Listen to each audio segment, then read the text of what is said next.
ومن أحسن قولا ممن دعا إلى الله وعمل صالحا وقال إنني من المسلمين।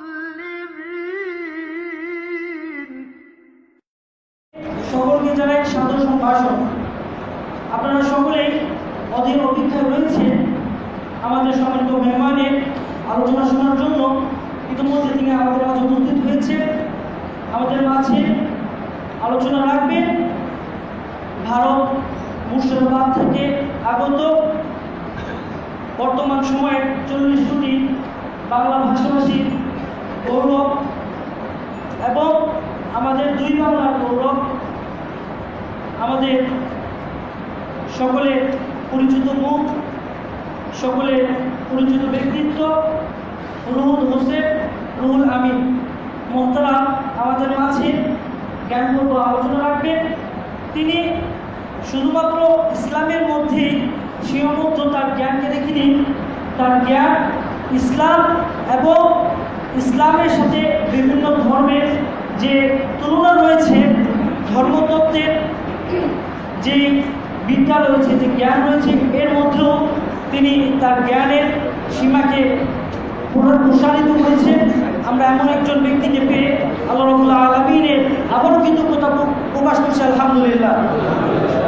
সম্মানিত উপস্থিতি, আজকে এই অনুষ্ঠানটি সার্বিক ব্যবস্থাপনায় রয়েছে সুইটলা মহল্লা পঞ্চায়েত। তাই আমরা সুইটলা মহল্লা পঞ্চায়েত এবং সুইটলা মসজিদ এর কমিটি বৃন্দের সকলের জন্য দোয়া করে আল্লাহ তাদেরকে হায়াতে তৈবা দান করুন এবং তাদেরকে এরকম ভালো ভালো কাজ করার অভিজ্ঞতা করুন, আল্লাহুম্মা আমিন। সম্মানিত উপস্থিতি, এ পর্যায়ে আমাদের মাঝে আলোচনা রাখবেন সুদূর ভারত মুর্শিদাবাদ থেকে আগত রুহুল হোসেন, রুহুল আমিন হাফিজাহুল্লাহ। আমি মোহতারামকে তার জ্ঞানপূর্ব আলোচনা রাখার জন্য সবিনয় অনুরোধ জানাচ্ছি। ফালিয়াতাফাদ্দাল মাশকুরা। আসসালামু আলাইকুম ওয়া রাহমাতুল্লাহি ওয়া বারাকাতুহু। আলহামদুলিল্লাহ ওয়াসসালাতু ওয়াসসালামু আলা রাসূলিল্লাহ ওয়া আলা আলিহি ওয়া সাহবিহি আজমাইন, আম্মা বাদ। আউযু বিল্লাহি মিনাশ শাইতানির রাজীম। বিসমিল্লাহির রহমানির রহিম। ইয়া আইয়ুহাল্লাযীনা আমানু হাক্কা তুকাতিহি ওয়া লা তামুতুন্না ইল্লা ওয়া আনতুম মুসলিমুন। সমস্ত প্রশংসা সেই মহান রব্বুল আলামিনের জন্য, যিনি আমাদের সৃষ্টি করেছেন। শুধু সৃষ্টি করেননি, যিনি পৃথিবীতে সহস্র কোটি মাখলুকাত সৃষ্টি করার পরেও আমাদেরকে সর্বশ্রেষ্ঠ জাতি, সর্বশ্রেষ্ঠ মাখলুকাত এবং সর্বশ্রেষ্ঠ নবী মুহাম্মদ সাল্লাল্লাহু আলাইহি সাল্লামের উম্মত হিসেবে প্রেরণ করেছেন। সেই মহান রব্বুল আলামিনের সংক্ষিপ্ত প্রশংসা জ্ঞাপন করি তার নিজেরই শেখানো ভাষাতে। সকলে এক বাক্যে বলি আলহামদুলিল্লাহ। তারপর তার প্রিয় নবী মুহাম্মদ মুস্তাফা আহমদ মুস্তাফা সাল্লাল্লাহু আলাইহি সাল্লামের উপরে সহস্র কোটি দুরূদ এবং সালাম বর্ষিত হোক। সকলে বলি আল্লাহুম্মা আমিন। আল্লাহ রাসূল বলছেন, সহিহ মুসলিম কিতাবুস সালাত হাদিস নাম্বার 875, আল্লাহ রাসূল বলছেন, কোন ব্যক্তির সামনে যখন নবী মুহাম্মদ অর্থাৎ আমার নাম নেওয়া হবে, সামনে যত শ্রোতা দর্শক যারা থাকবে, প্রত্যেকের উপরে রাসূলুল্লাহর প্রতি একবার দুরূদ পড়া এটা ওয়াজিব, ফরজ হয়ে যায়। যদিও দীর্ঘদিন যাবত ধরে আমরা যারা আহলুল হাদিস, তাদের উপরে একটি অভিযোগ করা হয় যে এরা আহলুল হাদিস, এরা হচ্ছে ওয়াহাবি, এরা নবী পাকের উপরে দুরূদ পড়ে না। ভাই, অভিযোগ আছে কি নাই? বেশিরভাগ যারা অভিযোগটা করে, যারা কবর মাজারকে ধর্ম মনে করে, কবর মাজারকে যারা ধর্ম মনে করে, তারা এই অভিযোগটা আমাদের উপরে করে যে আহলুল হাদিস ওরা হচ্ছে ওয়াহাবি। আর 2 নম্বর প্রথম অভিযোগ যে নবী পাক মুহাম্মদ সাল্লাল্লাহু আলাইহি ওয়াসাল্লামের দুরূদ পড়ে না। একদিন এই বিষয়ে আলোচনা হচ্ছিল, অভিযোগ করে দিল, সঙ্গে সঙ্গে বলছি যে ভাই, যে আপনারা তো কবর মাজার নিয়ে পড়ে থাকেন, ধর্মের তো কিছুই বোঝেন না, আর অভিযোগ করছেন আমাদের প্রতি, আর আমরা নাকি নবী মুহাম্মদের উপরে দুরূদ পড়ি না সাল্লাল্লাহু আলাইহি ওয়াসাল্লাম। টুক করে ওনার হাতে ছিল লিফলেট। লিফলেট বোঝেন ভাই? মানে ইস্তেহার যেটা বলা হয়, ইস্তেহারটাকে তুলেছি, তুলে দেখানোর পরে বলছি ভাই এই যে হেডিং দেওয়া আছে 786 মানে কি? তা বিসমিল্লাহ মাশাআল্লাহ, ঠিক আছে তর্কের ক্ষেত্রে মেনে নিলাম। হাইফেন দেওয়া আছে, লেখা আছে 92। বলছি ভাই 92 মানে কি? বলছেন নবী মুহাম্মদের নাম সাল্লাল্লাহু আলাইহি ওয়াসাল্লাম। আচ্ছা আরে ভাই 92 যদি মোহাম্মদ এই শব্দ হয়, পাশে দুরূদ গেল কই? দুরূদ কারা পড়ে না? দুরূদ কারা পড়ে না ভাই? 92 যদি নবী মুহাম্মদ সাল্লাল্লাহু আলাইহি ওয়াসাল্লামের নাম হয়, পাশে তার দুরূদ দেননি, কোনো সংখ্যাগত মানও দেননি, তার মানে বোঝা যাচ্ছে চোরের মার বড় গলা। 2, তাকে এই কথা বলার পরে হচ্ছে যেহেতু অভিযোগ ওয়াহাবি, আমাদেরকে বলা হয় কেন আব্দুল ওয়াহাব নাজদি এর নাম অনুসারে আমাদেরকে গালি হিসাবে বলা হয়, যদিও তাদের তথ্যগত বিষয় দিক থেকে ভুল। আমি বললাম যে ভাই আব্দুল ওয়াহাব নাজদির যে বইটা পড়ে তোমরা কবর মাজার সমস্ত কিছু ভেঙে চুরমার করা হয়েছে, বইটার নাম কিতাবুত তাওহীদ। নাম জানেন তো? কিতাবুত তাওহীদ। বলছেন আব্দুল ওয়াহাব নাজদি রাসূলের প্রতি দুরূদ পড়ে না। তো এই তো কিতাবুত তাওহীদ, এর প্রত্যেকটা পৃষ্ঠা হলো, আর প্রত্যেকটা পৃষ্ঠাতে নবী মুহাম্মদ এই শব্দটা যখন এসেছে ভাই ব্র্যাকেটে সাল্লাল্লাহু আলাইহি ওয়াসাল্লাম আছে না নেই? তো ওয়াহাবিরা নাকি দুরূদ পড়ে না, স্পষ্ট লেখা, দিনের দুপুরে মিথ্যা কথা বলছে। তাই আমরা এই কথাই বলি যে মহান সত্তা আল্লাহ সুবহানাহু ওয়া তাআলা আমাদের নবী মুহাম্মদ সাল্লাল্লাহু আলাইহি ওয়াসাল্লামকে আমাদেরকে সর্বশ্রেষ্ঠ একটা মডেল হিসেবে প্রেরণ করেছেন। সে রাসূলের প্রতি সহস্র কোটি দুরূদ এবং সালাম বর্ষিত হোক। সকলে বলি আবার আল্লাহুম্মা আমিন। আজকের সংক্ষিপ্ত আলোচ্য বিষয় গুলফিদ্দিন। এটা খুব গৌরবের বিষয় যে বর্তমানে আমি এখন উপস্থিত বাংলাদেশ। আজকের তারিখ হচ্ছে 24শে অক্টোবর, সময় বাংলাদেশ 9:28:04। কখনো ভাবিনি যে এত সহজেই আপনাদের সামনে উপস্থিত হব। আলহামদুলিল্লাহ, আল্লাহ সুবহানাহু ওয়া তাআলা চাইছেন আমরা চলে আসলাম আপনাদের সঙ্গে সাক্ষাৎ করতে। আপনারা সকলে কেমন আছেন? আলহামদুলিল্লাহ। জি আলহামদুলিল্লাহ আছি ভালো, এই জন্য এতটা পথ অতিক্রম করে চলে আসলাম। বিষয় আলোচ্য বিষয় গুলফিদ্দিন, দিনের মধ্যে বাড়াবাড়ি। শাব্দিক দিক থেকে আলোচনা যদি আমরা করতে যাই, এটা অনেক একটি লম্বা বিষয়। আমরা যদি পয়েন্ট আউট একটা একটা করে করতে চাই, তারপরে একটা বিষয়ের উপরে আপনি কয়েক ঘন্টা আলোচনা করতে পারেন, তবু সেটা শেষ করতে পারবেন না। আমি জাস্ট কয়েকটি বিষয়ের উপর আলোচনা করব। তার মধ্যে একটি যে বর্তমান গোটা পৃথিবীর আন্তর্জাতিক যদি মানচিত্র দেখেন, যে মুসলিম জাতি আজকে নির্যাতিত, নিষ্পেষিত, লাঞ্ছিত, বঞ্চিত, পদদলিত, অনেক জায়গা থেকে বহিষ্কৃত বটে। যেমন ইসরায়েল মুসলিমদের বসতভূমি ছিল। 1945 সালের আগের ম্যাপ দেখবেন যে কিছুই ছিল না, সম্পূর্ণ মুসলিমদের ছিল। কিন্তু আজকে এই ইসরায়েল থেকে বলা হচ্ছে সন্ত্রাসী। পাশের রাষ্ট্র বার্মা নির্যাতিত। ইতিহাস বলছে যে বার্মাতে নাকি মুসলিমদের আধিপত্য ছিল। দেখেন আজকে ওখান থেকে বহিষ্কৃত। চিন্তা করে দেখুন, আমার দেশ ভারতবর্ষ, আলহামদুলিল্লাহ আমার দেশ ভারতবর্ষ, আমরা ভারতবর্ষে মুসলিমরা 1000 বছর শাসন করেছি, ইতিহাস বলছে। কিন্তু দুর্ভাগ্যজনক হলো সত্য কথা, মুসলিমরা এখন ভারতবর্ষে কি খাবে কি খাবে না, কোথায় যাবে কোথায় যাবে না, কে কার স্ত্রীকে তালাক দিবে কি দেবে না, তুমি কুরবানি করতে পারবে কি পারবে না, সমস্ত কিছু নির্ধারণ করছে দেশের সরকার।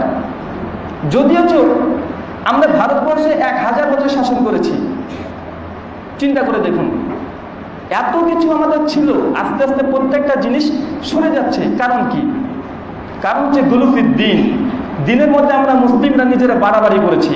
যেমনভাবে ইহুদি খ্রিস্টান তারা দিনের মধ্যে বাড়াবাড়ি করার কারণে আল্লাহ সুবহানাহু ওয়া তাআলা ক্ষমতা কেড়ে নিয়েছে, তখন আমরা মুসলিমরা এই দিনের মধ্যে বাড়াবাড়ি করার কারণেই আল্লাহ সুবহানাহু ওয়া তাআলা আমাদের ক্ষমতা কেড়ে নিয়েছে।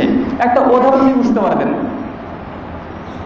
এটা মনে রাখবেন, দিন, ধর্ম, ইসলাম বা দর্শন, প্রত্যেকটা জিনিসের জন্য একটা বিশেষ রুলস থাকে, নিয়ম থাকে।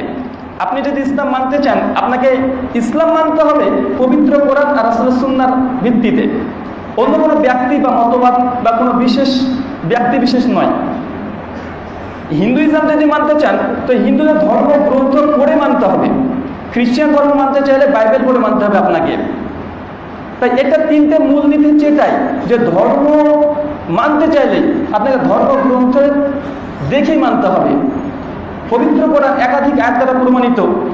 সূরা মাইদা ৫ আয়াত নম্বর ৩, আল ইয়াউমা আকমালতু লাকুম দীনাকুম। দিন ইসলাম আল্লাহ তাআলার পক্ষ থেকে একদম পরিপূর্ণ, নতুন কিছু সংযোজন বা বিয়োজন আপনি করতে পারবেন না। এটা ইসলাম কমপ্লিট হয়েছে 10ম হিজরি 9 জিলহজ। এরপরে জিবরাইল পৃথিবীতে আসেনি যে নতুন কিছু ফরজ বা ওয়াজিব হবে। ততটুকু একইভাবে হিন্দু ধর্মগ্রন্থ শ্রীমদ্ ভাগবত গীতা অধ্যায় নম্বর 16 শ্লোক নম্বর 23-24 স্পষ্টভাবে পবিত্র কোরআন যেমন কথা বলছে, হিন্দু ধর্মগ্রন্থ এক কথা বলছে। সার্বিকভাবে বোঝানোর চেষ্টা করছি যে গুলুফিদ্দিন ধর্ম নিয়ে বাড়াবাড়ি করে মানুষ কিভাবে আজকে ক্ষমতাকে হারিয়ে ফেলেছে। শ্রীমদ্ ভাগবত গীতা অধ্যায় নম্বর 16 শ্লোক নম্বর 23-24 ইয়া শাস্ত্র বিধি মুসৃজ বর্ততে কাম করোত না সুখম না সিদ্ধম না বনোতি না পরম গতিম। ভাবছে ভারত থেকে কাকে ডাকলাম, মৌলভী সাহেব না হুজুর? বলছে ইয়া শাস্ত্র বিধি মুসৃজ বর্ততে কাম করোত না সুখম না সিদ্ধম না বনোতি না পরম গতিম। যে অর্জুন যারা শাস্ত্রবিধি পরিত্যাগ করে দিয়ে অর্থাৎ ধর্মগ্রন্থকে ছেড়ে দিয়ে নিজের খেয়াল খুশি তারা যজ্ঞ করে, পুজো করে, অর্চনা করে, না সুখম না সিদ্ধাম না বনাতি না পারাম গতিম, সে কোনো সুখ লাভ করতে পারবে না। সুখ লাভ মানে স্বর্গের রাজ্যে প্রবেশ করতে পারবে না, স্বর্গ লাভ মানে জান্নাতে যেতে পারবে না। অর্থাৎ ধর্মগ্রন্থ ছেড়ে দিয়ে নিজের খেয়াল খুশির যদি অনুসরণ করেন, নাফসের অনুসরণ করেন, তো আপনি কখনো স্বর্গের রাজ্যে প্রবেশ করতে পারবেন না। পবিত্র কোরআন যে কথা বলছে, রাসূলের হাদিস এই কথা বলছে, মান আমিলা আমালা লাইসা আলাইহি আমরুনা ফারাদ। কোন ব্যক্তি এমন কোন আমল করলো যেটা নবী মুহাম্মদ সাল্লাল্লাহু আলাইহি ওয়াসাল্লাম বলেননি, করেননি, অনুমোদন দেননি, সেটা মারদুদ, সেটা প্রত্যাখ্যাত। সহিহ বুখারী হাদিস নম্বর 2697, সহিহ মুসলিম হাদিস নম্বর 1718, সুনান ইবনে মাজাহ হাদিস নম্বর 4014, সুনান আবু দাউদ হাদিস নম্বর 4606, মিশকাত মূল আরবি 30 পৃষ্ঠা হাদিস নম্বর 140। আল্লাহ রসুলের কথা বলছে যে দিন ইসলাম মানতে হলে রাসূল সাল্লাল্লাহু আলাইহি ওয়াসাল্লাম বলেছেন, করেছেন, অনুমোদন দিয়েছেন। যদি এই তিনটের মধ্যে একটা থাকে আপনি করতে পারেন, সেটাই ধর্ম। তা বাদ দিয়ে যত চকচক করতে না কেন সেটা ধর্ম নয়। হিন্দু ধর্মগ্রন্থ শ্রীমদ্ ভাগবত গীতা অধ্যায় নম্বর 16 শ্লোক নম্বর 23-24 একই কথা বলছে। বাইবেল বলবেন গসপেল অফ মার্ক 5 অধ্যায় অনুচ্ছেদ 16, 17, 18 একই কথা বলছে যে ধর্মগ্রন্থকে বাদ দিয়ে যতই ভালো আপনি ইবাদত বা আমল করুন না কেন, স্বর্গের যে আপনার কোনো চার্জ নেই। এইখানে একটা লক্ষণীয় বিষয়, বর্তমান মুসলিমরা অমুসলিমদেরকে বন্ধুরূপে গ্রহণ করছে, কোনো সন্দেহ আছে? আর মুসলিমদেরকে এমনভাবে তারা আচরণ করছে বা ব্যবহার তারা দেখাচ্ছে যে মনে হচ্ছে যে ও ব্যক্তি মুসলিমই না। চিন্তা করে দেখুন, একজন ব্যক্তি ফেসবুক 35,000+ ফলোয়ার, আপনাদের বাংলাদেশের আলেমে দিন, তিনি কিছুদিন আগে 20 তারিখে আমাদের মাদারীপুর প্রোগ্রাম ছিল, ঢাকা মাদারীপুর, সঙ্গে ছিল কাজী ইব্রাহিম সাহেব আর আমি। তিনি হঠাৎ দেখছি পোস্ট দিয়েছে যে আমরা নাকি ভয়ে, তাদের ভয়ে মাদারীপুরের প্রোগ্রামকে ক্যান্সেল করেছি, পোস্ট দিয়েছে। অথচ তারপরে লিখছে তিনি যে বৃষ্টির কারণে যদি প্রোগ্রাম নাই হয়ে থাকে তো মসজিদে করলে তো ভালোই হয়, মসজিদে করা সম্ভব। অথচ আলহামদুলিল্লাহ যদি আপনি প্রতিবেশী মাদারীপুরে যারা আছে তাদেরকে খোঁজ নিয়ে দেখুন যে আমরা মসজিদে প্রোগ্রাম করেছি কি করিনি। আলহামদুলিল্লাহ মসজিদে আমরা প্রোগ্রাম করেই এসেছি, ওই মাদারীপুর মসজিদে প্রোগ্রাম করে এসেছি। আপনি সম্পূর্ণ তথ্য খোঁজ খবর না নিয়ে আপনি 35,000 ফলোয়ার, 5,000 আপনার ফ্রেন্ড, টোটাল 40,000, আপনার ওই মেসেজটা আরো কয়েকশো শেয়ার হয়েছে, মিথ্যা কথা বলেছেন। তদন্ত না করে কেন? আসলে মিথ্যুক না, আমরা বুঝতে পারি আসলে মিথ্যুক, কেন তার কথা, কার্যকলাপ, ব্যবহার, আচরণ, প্রত্যেকটা জিনিস, প্রত্যেকটা জায়গা, প্রত্যেকটা স্থানে তার যে মিথ্যার আশ্রয় নাই, এটা স্পষ্ট তার জালিয়াতি। তারপরে আমার সঙ্গে জালিয়াতি করছে, মানে বলছে যে আপনাদেরকে ওখানে প্রোগ্রাম করিনি। আলহামদুলিল্লাহ তারপরে প্রোগ্রাম ছিল আমাদের ভোলাতে, ঢাকার। তো কি জানি সন্ধ্যা 5টা পর্যন্ত প্রোগ্রাম ঠিক ছিল, যে আমরা পৌঁছেছি শুনছি আমাদের প্রোগ্রাম ক্যান্সেল। কেন ক্যান্সেল? কেন? তো কারা নাকি অভিযোগ করেছে আমরা নাকি উল্টাপাল্টা বক্তব্য দেবো, সমাজে ফিতনা ছড়াবো, এই বলে আমাদের প্রোগ্রামকে ক্যান্সেল করা হলো। 21 তারিখের প্রোগ্রাম। আমি আর শেখ মুখলেসুর রহমান মাদানী সাহেব দুজনই ছিলাম। ওখানে একটা কওমি মাদ্রাসা ছিল পাশে, দাওরা হাদিস পর্যন্ত পড়ানো হয়, ফজলুল উলুম। তো আমরা পরামর্শ করলাম চলুন যাই, আমরা ওখানে যাই, মাদ্রাসায় যাই, শিক্ষকদের সঙ্গে একটা আলাপ আলোচনা করে আসি। আলহামদুলিল্লাহ গোটা মসজিদ মাদ্রাসা আমরা ঘোরাফেরা করার পরে রাত্রি 8:35 আমরা বসে গেলাম আলোচনাতে। রাত 12:40 পর্যন্ত আলোচনা হয়েছে। আলহামদুলিল্লাহ রেকর্ড আমাদের কাছে মজুদ আছে। তবে আমরা এটা বলছি না যে ওই যাদের সঙ্গে আমরা আলোচনা করেছি তারা হেরে গেছে, পালিয়ে গেছে, আমাদের হয়ে আসেনি, এমনটি নয়। কেন আমরা মিথ্যুক না, আমরা যে রেকর্ড আছে আলহামদুলিল্লাহ। আমরা বোঝাতে চাইছি না যে আমরা সমস্ত কিছু জানি আর অন্য কোনো ব্যক্তি জানে না, এমনটি নয়। আমরা বলছি যে আলেম যারা ছিল, আমরা 4টে মাসালাতে আলোচনা করেছি। সূরাতুল ফাতিহা, হাত বাঁধার সঙ্গে, তারাবি প্রসঙ্গে আর রাফুল ইয়াদাইন, এই 4টে মাসালাতে আলোচনা করেছি। আলহামদুলিল্লাহ তারা অন্তর ধরে মেনে নিয়েছে। এখন আমল করবে কি করবে না কে জানে, আমল করবে কি করবে না কে জানে। কারণ আমাদের কাজ ফাজা কিরিন মানতাম জাকিল্লাহ আলাইহি মুসাইতির, সূরা গাশিয়া 1 নম্বর 21, যে আমাদের কাজ হচ্ছে দিনটাকে প্রচার করা। আল্লাহ দারোগাকে আমাদেরকে পাঠায়নি যে জোর করে আমরা মারবো। দারোগার কাজ কি? সোজা আঙুলে যদি ঘি না উঠে আঙুল বাঁকাবে, তো দারোগার কাজ ওটা, আমাদের কাজ ওটা নয়। তোমরা যখন ফিরতে পারছো না তখন তোমরা বাঁকা আঙুল করছো, অর্থাৎ ক্ষমতা আছে ক্ষমতা দেখাচ্ছ। সোজা পাচ্ছ না, বাঁকা তুমি প্রোগ্রাম বন্ধ করছো, তাতে কি সমস্যা? আল্লাহ দিনের কাজ ভালোভাবে উঠিয়ে নিয়েছে। কেন? ওই যে মাদ্রাসাতে কমপক্ষে 30 জন দাওরা হাদিস পাস করছে, সেসব ছাত্ররা ছিল। আর মৌলানা পড়ছে তো আর 50 জন ছিল, তারা 100 জন ছিল। আমি আর শেখ 2 জন ছিলাম। আমরা আলোচনা করেছি, 2 ঘন্টা 44 মিনিট কথা বলেছি আমি, শেখ 1 ঘন্টার উপরে কথা বলেছে। টোটাল 4 ঘন্টা পার করে দিয়েছে আলোচনাতে। তারা আলহামদুলিল্লাহ অনেক পরিবর্তন। তারপরে ওই ঘটনার পরে এলাকায় ছড়িয়ে পড়েছে ওনাদের যে আমরা আলোচনা করেছি, ওখানে নাকি ওদেরকে সঙ্গে উল্টা পাল্টা মেলা করছি বলেছি। তারপরে আরো সকালবেলা ঘুম থেকে ফজরের সালাত আদায় করে সালাত পড়িয়ে আরো 2-3 জন হাজির, বলছে আপনারা কালকে রাত্রে মাদ্রাসাতে উল্টা পাল্টা বলে এসেছেন, তাই আবার আলোচনা করতে এসেছি। আমরা বেরোবো, মানে আমরা বাড়ি থেকে বেরোবো, তো যে ঠিক আছে আলোচনা করতে এসেছেন তো বসে আলোচনায়। আলহামদুলিল্লাহ আলোচনা আবারও 3.5 ঘন্টা। কালকে ছিলাম রেস্টে, যে একটু রেস্ট করবো। শুধু বলতেছে গুলুফির দিন। গুলুফির দিনের মধ্যে কয়েকটা জিনিস, একটা বিদাত আর একটা শিরিক, এই দুটো হচ্ছে মূল বিষয়। আমার বক্তৃতা শেষ। বিদাত কি আপনাদেরকে বলতে হবে নাকি? আহলুল হাদিসের প্রত্যেকটা বাচ্চা জানে বিদাত কি, তাই বলার প্রয়োজন নেই।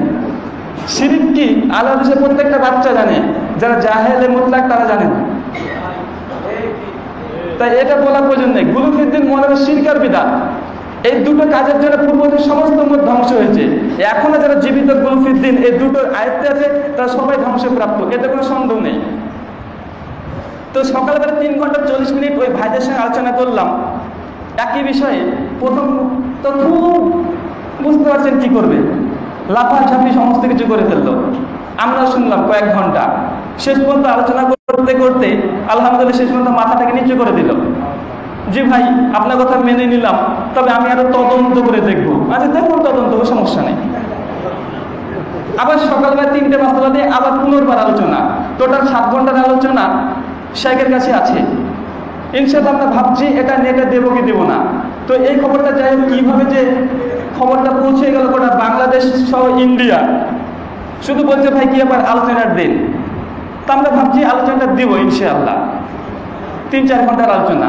তো আমরা বোঝাতে চাইছি যে ওনারা যে কাজটা করলো আমাদের সঙ্গে, প্রোগ্রাম বন্ধ করে দিল। তো ভাই আলহামদুলিল্লাহ আমাদের মধ্যে কাজটা বেশি সাকসেস হয়েছে। আল্লাহ রাসূল দাওয়াত কাকে দিত? সহিহ বুখারী হাদিস নম্বর 249।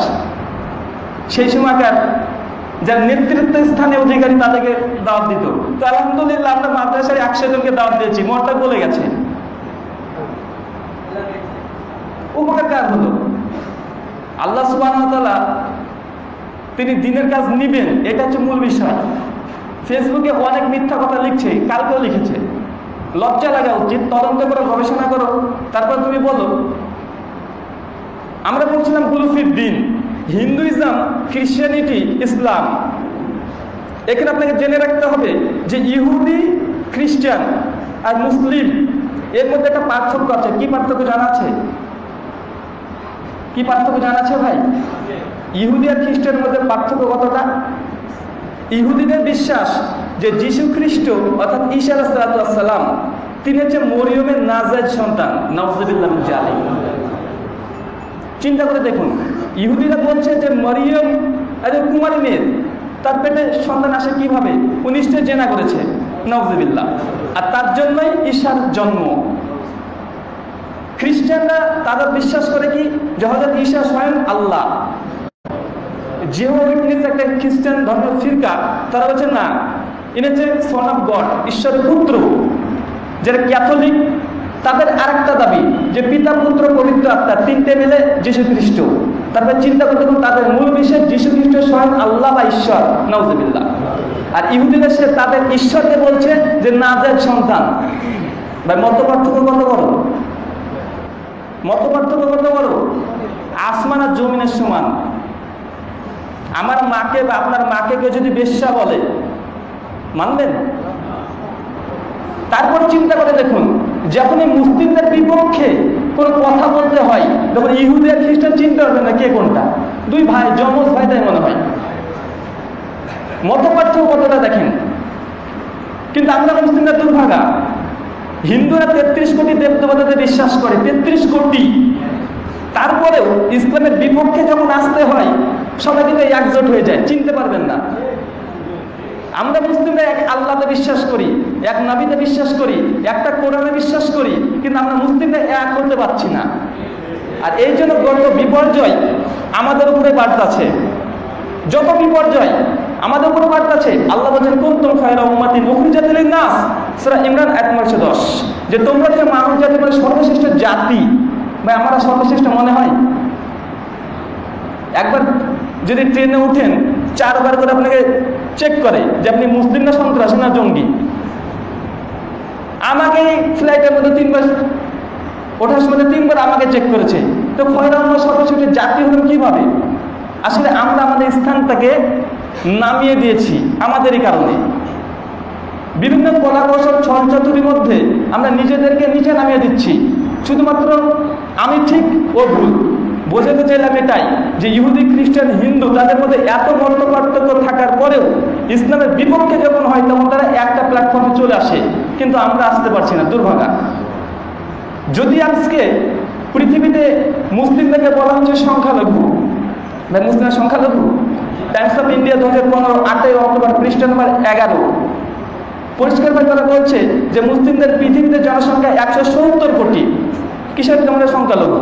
হিন্দুরা আছে 80 কোটি, খ্রিস্টানরা আছে 210 কোটি, বা 170 কোটি আমরা।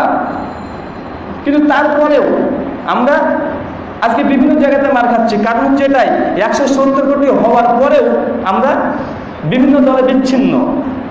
যখনই জামাত ইসলামে কেউ মার খাচ্ছে, অন্য বছরে তো জামাত ইসলামী মার খাচ্ছে, খেতে দে, আপনি হাততালি দিচ্ছেন। পরবর্তী সময় আহলে হাদিস মার খাচ্ছে, আপনি হাততালি দিচ্ছেন, আহলে হাদিস মার খাচ্ছে, মার খাতে দে। এটা হচ্ছে সমস্যা। কিন্তু আমাদের উচিত এমনটি নয়। এটা হচ্ছে গুলুফিদ দ্বীন, ধর্মের মধ্যে আমরা সবচেয়ে বেশি বাড়াবাড়ি করছি। তার জন্য আল্লাহ সুবহানাহু ওয়া তাআলা আমাদেরকে উল্টিয়ে দিয়েছেন। এইখান থেকে যদি আমরা বেরিয়ে আসতে পারি, মুসলিম উম্মাহ যদি আমরা একত্রিত হতে পারি, অবশ্যই আমরা এই পৃথিবীতে আবার প্রভুত্ব কায়েম করতে পারবো ইনশাআল্লাহ। দিন ক্যাম্পে ফেসবুক ঝড়ের গতিতে চলছে কয়েক মাস থেকে। ভাই দিন ক্যাম্পে ছিল না ভারতবর্ষে? 1000 বছর শাসন করেছে, ক্ষমতা চলে গেল কেন? কেন চলে গেল? আরে ভাই আমরা যথার্থভাবে পালন করতে পারিনি, ক্ষমতা কেড়ে নিয়েছে। গোটা পৃথিবীতে মুসলিমরা রাজত্ব করেনি, করেছে। 56টা দেশ পৃথিবীতে মুসলিম। তো ভাই তার উপরে দিন কায়েম করছে না, এত আপনার ঝড়ের গতিতে কথা বলছেন কেন? দিন নিজে মানবো না, আরেকজনকে বলবো, এমন কি? একজন লোক মদ খেতে খেতে বাড়িতে ঢুকছে, আর সামনে দেখা যায় একজন বেটাকে, অর্থাৎ বন্ধু, একজন বন্ধু দেবো, রে তুই বিড়ি খাচ্ছিস কেন? বিড়ি খেলে মহাপাপ, কেন সিগারেটে গেলে লেখা দেখিস নি? খেতে ঢুকছে মদ খেতে খেতে, আর বিড়ি করতে বলছে তুই বিড়ি খাচ্ছিস কেন? ওদের গায়ে লেখা আছে স্বাস্থ্যের জন্য ক্ষতিকর। তো ওদের দাবিটা এমন, নিজের দিন ধর্ম ঠিক মতো মানে না, দিন কায়েম নিয়ে ব্যস্ত। তো সার্বিক দিক থেকে বলছি যে ইসলামটাকে এক একজন এক একটা অংশকে নিয়েছে আর সেটা নিয়ে ব্যস্ত। কে নাভির নিচে হাত নামাতে হবে এই নিয়ে জিহাদ ঘোষণা করে দিয়েছে, বলছে মানে জিহাদের ফিল্ডে নেমেছি, বাতিলদেরকে আমরা ধ্বংস করবো। আরেকজন বোমা নিয়ে বেরিয়ে পড়েছে, দিন কায়েম করে ছাড়বো। একজন পতাকা নিয়ে ছুটছে, এই যে ভোট দাও আর তুমি এখান থেকে দিন ক্যাম্প করে নিয়ে চলে যাও। মানে কে যে কোনটা ইসলামে টানছে এটা ঠিক নেই। কিন্তু সার্বিকভাবে আল্লাহ সুবহানাহু পবিত্র সূরা আয়াত নম্বর 11 থেকে 13 আল্লাহ বলে দিয়েছেন, আল্লাহ সেই জাতি ততক্ষণ পরিবর্তন করে না যতক্ষণ নিজের না পরিবর্তন হয়। প্রত্যেকটা জিনিসের একটা ধর্ম আছে, প্রত্যেকটা জিনিসের। এই মাইকে কথা বলছি, মাইকের ধর্ম আছে না নেই? মাইকের ধর্ম হচ্ছে শব্দটিকে বিস্তার করা। আমি মাইকটা নামিয়ে যদি কথা বলি প্রত্যেকটা মানুষের কাছে আমার শব্দটা পৌঁছাবে না। অর্থাৎ মাইকের ধর্ম শব্দটিকে বিস্তার করা। একটা গাভী বাজার থেকে কিনেছেন 20,000 টাকা দিয়ে, গরু। ভাই গরুর ধর্ম আছে না নেই? গরুর ধর্ম দুধ দেওয়া আর বাচ্চা দেওয়া। আপনি গরুটিকে নিয়ে এসেছেন, প্রতিদিন 100 থেকে 150 টাকার বিচুলি খাওয়াচ্ছেন। বিচুলি বোঝেন?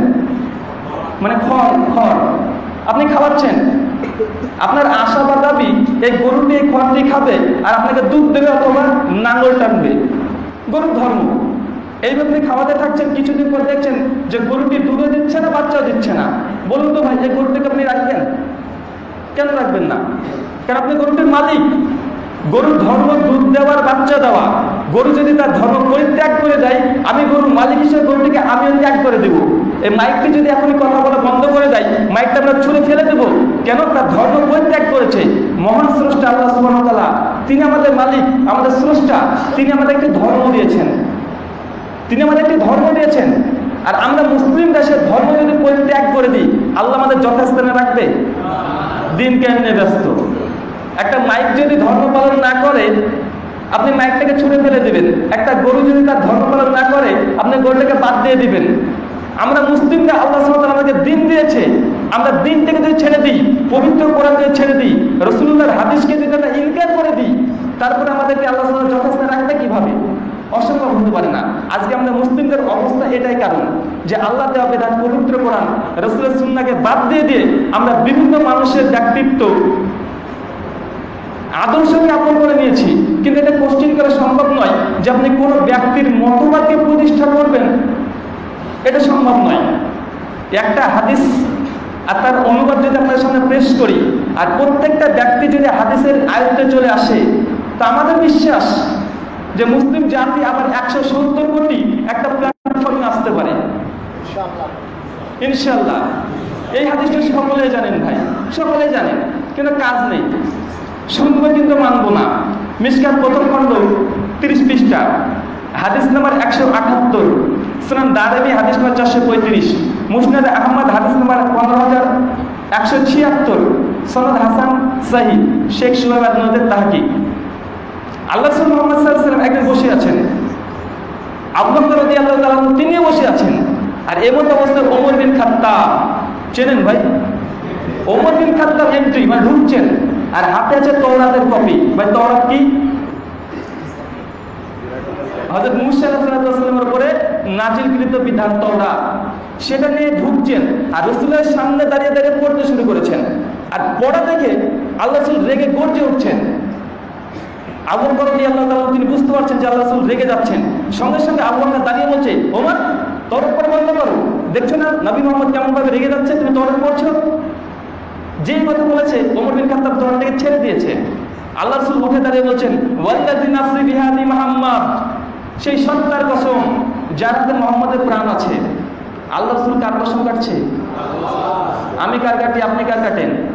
মায়ের গিরি, বাপের গিরি, কাজ হবে? আল্লাহ রাসূল বলছেন যে আল্লাহ ব্যতীত অন্য কারো নামে কসম কাটলো, ফাঁকা 10 টাকা, সে ব্যক্তি শিরক করলো। আল্লাহর রাসূল কসম কাটছে যে আল্লাহর কসম যার হাতে মুহাম্মদের প্রাণ আছে, লাউ কানা মুসা হাইয়ান, আর যদি মুসা আলাইহিস সালাম জীবিত হয়ে চলে আসে, ফাত্তাবিউনি, আর তোমরা তার যদি আনুগত্য করো, ওয়াতারাক্তুমুনি, আর আমি মুহাম্মদকে যদি ছেড়ে দাও। কথা কিন্তু তিনটে মারাত্মক। বলছে আর যদি মুসা আলাইহিস সালাম পৃথিবীতে চলে আসে, আর তোমরা যদি তারই আনুগত্য করতে শুরু করো, আর আমাকে ছেড়ে দাও, সব প্রথম নষ্ট। আল্লাহ রাসূল স্পষ্ট করে সব প্রথম নষ্ট গুমরাহ হয়ে যাবে। মুসা আলাইহিস সালামও যদি আমরা আনুগত্য করতে শুরু করি, আমরা সিরাতে মুস্তাকিমে থাকতে পারবো না। একজন নবী, একজন রাসূল, ভাই একজন নবী, একজন রাসূল পৃথিবীতে আসার কথা নাকি? কিন্তু নবী রাসূল হিসেবে আসবেন না। হযরত ঈসা আলাইহিস সালাম তিনি আসবেন তো, যদি প্রশ্ন করি কার আনুগত্য কার অনুসরণ করবে? মতলব শেষ, মতলব আছে নাকি? একজন ঈসা আলাইহিস সালাম তিনি পৃথিবীতে আসবেন, তিনি যদি নবী মুহাম্মদের আনুগত্য অনুসরণ করে জান্নাতে যেতে হয়, আর কোনো মতলব থাকবে? কেউ যদি বলে না আমাদের চরমনায় হবে, তো ফুরফুরা কি দোষ করলো? আপনাদের নাচ ভান্ডারে কি দোষ করলো? দেওবন্দি, বেরলভী, জামাতি, কাদিয়ানি এরা কি দোষ করলো? এটা যদি বুঝতে পারেন, একজন ব্যক্তি তো বলছে ভাই আলোচনা করতে গিয়ে যে চরমনের মুরিদ যদি তুমি না হও জান্নাতে যেতে পারবে না। আমাদের ওখানে বলে যে ভাই ফুরফুরার যদি তুমি মুরিদ না হও পীর সাহেবের, তুমি জান্নাতে যেতে পারবে না। আমি বলছি ভাই ইসলাম কি শুধুমাত্র বাংলাদেশ আর ভারত, পশ্চিমবাংলার মধ্যে সীমাবদ্ধ নাকি? ইসলাম কি আপেক্ষিক ভাই, যেটা নির্দিষ্ট জায়গার জন্য এমন কিছু নাকি? চরমনের মুরিদ হয়ে যদি জান্নাতে যাওয়াই লাগে, তো ভাই যারা এই আমেরিকাতে মুসলিম আছে ওদের নামই শুনেনি, শুনেছে নাকি? তার মানে বোঝা যাচ্ছে যে এটা হচ্ছে বাংলাদেশের জান্নাত, মানে এরা হচ্ছে বাংলাদেশের মুরিদ, ওদের চরমনের পীর সাহেবের নামই শুনেনি, তো তারা কিভাবে জান্নাতে যাবে? অন্যান্য ধর্মের সঙ্গে ইসলামের পার্থক্য এতটাই, এটা যদি বুঝতো তাহলে এত দূর দ্বন্দ্ব ঝামেলা আসতো না। ইসলামের নাম যদি মোহাম্মদী ধর্ম হতো, মোহাম্মদী ধর্ম, তাহলে ভাই এটা একটা ব্যক্তি বিশেষ ধর্ম। ভাই বৌদ্ধ ধর্ম কেন নাম, কেন বৌদ্ধ ধর্ম? গৌতম বুদ্ধের নাম অনুসারে, মানে ব্যক্তি বিশেষ ধর্ম। অপরদিকে জৈন ধর্ম মহাবীর জৈনের নাম অনুসারে। যদি বলে হানাফি মাযহাব কেন? ইমাম আবু হানিফার নাম অনুসারে। শাফিঈ মাযহাব কেন? ইমাম শাফিঈর মাসলাক নাম অনুসারে। আহলে হাদিস কেন? ভাই ইমাম কহি এই ব্যক্তি, এই আহলে হাদিস এর আর কোনো দেখেন লিডার নেই, তাই মনে হচ্ছে সামনে লিডার নেই।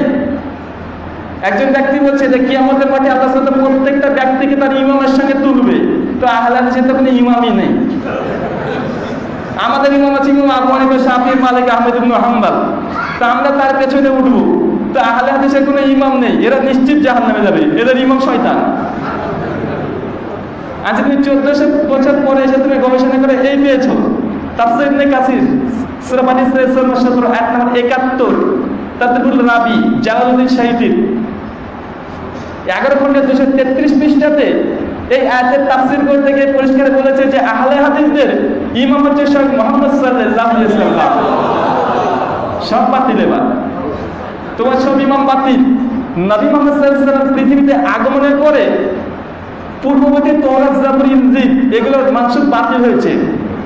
অন্যান্য নবী যদি পৃথিবীতে আসে তার আনুগত্য বাতিল, আর আমরা যে তারই আনুগত্য করছি, তারই অনুসরণ করছি। তিনি আমাদের নবী, তিনি আমাদের ইমাম। কবরে প্রশ্ন ওটাই হবে। তখন ইমামের নাম গ্রহণ করে যদি বলে যাও, খবর খারাপ। একবার যদি নাম যদি ভুল করে চলে আসে, খবর খারাপ।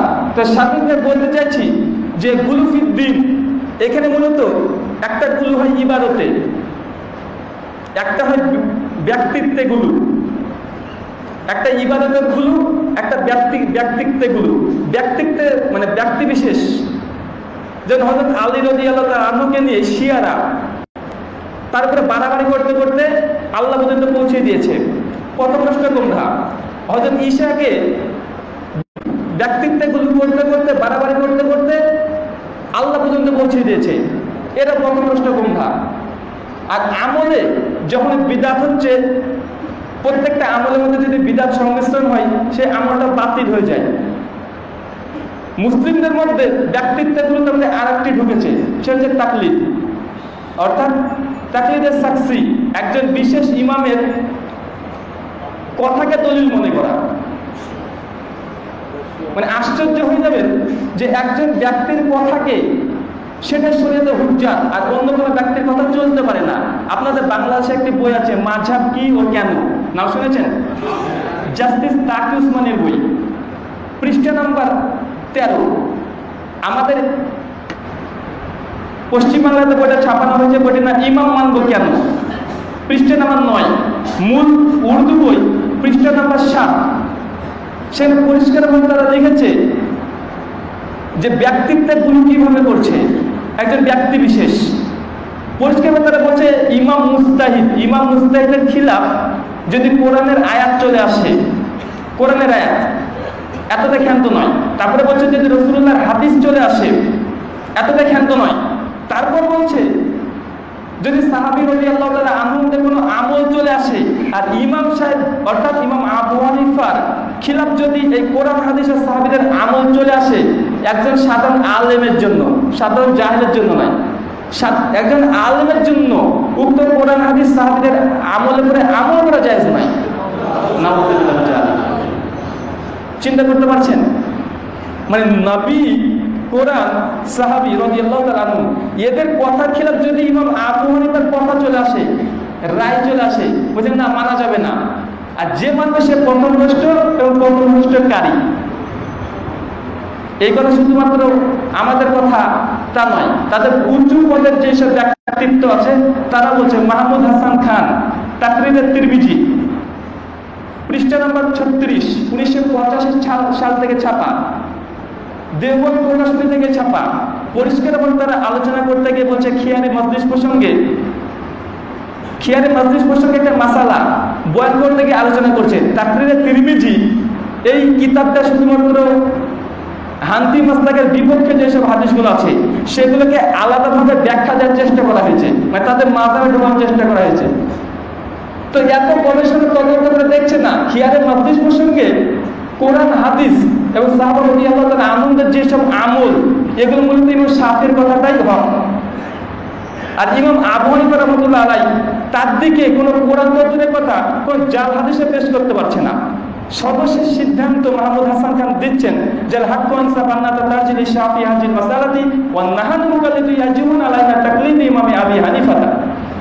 বলছে হক এবং ইনসাফ এই মাসআলাতে ইমাম শাফিঈ হকের উপর প্রতিষ্ঠিত, কিন্তু আমরা যেহেতু হানাফি মুকাল্লিদ আর আমাদের কাছে কোরআন হাদিস নিয়ে তো কি হয়েছে, যেহেতু নাহানু মুকাল্লিদু ইয়াজিবুন আলাইনা তাকলিদ ইমাম আবি হানিফা, যেহেতু আমরা ইমাম আবু হানিফারই মুকাল্লিদ, তাই আমাদের ইমাম আবু হানিফার কথাটাকে প্রাধান্য দেওয়া, মেনে নেওয়া এটা আমাদের জন্য ওয়াজিব। ভাই মুসলিম থাকতে পারবে? সম্ভব? দেখছে বলছে শেখ শাহজালাল মুহাদ্দিস দেহলভী তিনি ইমাম শাফিঈর কথাটাকে বলেছেন না, ইমাম শাফিঈ মাসালা হক। তারপরে বলছেন না যেহেতু না হানাফি মুকাল্লিদ তাই এটা আমাদের চূড়ান্ত কথা। তো ভাই তাদের যে গবেষণা তাহাকি এটা গ্রহণযোগ্য হতে পারে? যারা স্পষ্ট এমন কথা বলে দেয় তারপরে কিভাবে তাদের কাছ থেকে হক পাবেন আশা করেন? কিভাবে? প্রত্যেকটা আরবি বই, বাংলা বই, উর্দু বই, তাকরির প্রসঙ্গে যতগুলো বই আছে প্রত্যেকটা বই এই তথ্যটি আছে। প্রত্যেকটা বই যে মাযহাবের বিপক্ষে যদি কোরআনের আয়াত চলে আসে মানা যাবে না। জাস্টিস তাকি উসমানী 69 পৃষ্ঠাতে লিখছেন তার বইয়ে যে হাদিসটা যে চলে আসলো আর ইমাম আবু হানিফা রাহমাতুল্লাহ আলাইহির মতের পরিপন্থী, তো তখন তুমি মনে করো, অর্থাৎ তখন মনে করবে, কি মনে করবে? যে এই হাদিসটা হয়তো আমি বুঝতে পারছি না, না হয় আমার ইমামের কাছে এর চাইতে ভালো আরো শক্তিশালী মজবুত হাদিস আছে, আবার মনে করো। ভাই মনে করা এ অঙ্ক পেয়েছেন নাকি? যে মনে করে তোমার বাবার 5 কোটি সম্পত্তি আছে, মনে করে কিসে হয়? মনে করে তো অঙ্কতে হয়, এগুলো অঙ্ক নাকি? যে মনে করতে ইমাম আপনার কাছে এর চাইতে বেশি শক্তিশালী হাদিস আছে, কিভাবে সম্ভব? সন্দেহের মধ্যে সন্দেহ ঢুকিয়ে দিচ্ছে, এটাতে ব্যক্তিত্বে গুলো। পূর্ববর্তী উম্মত ব্যক্তির উপরে গুলো করতে গিয়ে তারা পথভ্রষ্ট গোমরা হয়েছে। আর যারা নবী মুহাম্মদ সাল্লাল্লাহু আলাইহি সাল্লামের মৃত্যুর পর পৃথিবীতে অন্য কোনো ব্যক্তিকে সম্পূর্ণ আনুগত্য জায়েজ বলে বা ওয়াজিব বলে তারা কারা জানেন? কাদিয়ানীরা। গোলাম আহমেদ কাদিয়ানী উম্মতকে বলতে নবী হিসেবে দাবি করছে, ছায়া নবী। তো এদের সঙ্গে তো কোনো পার্থক্য আছে নাকি?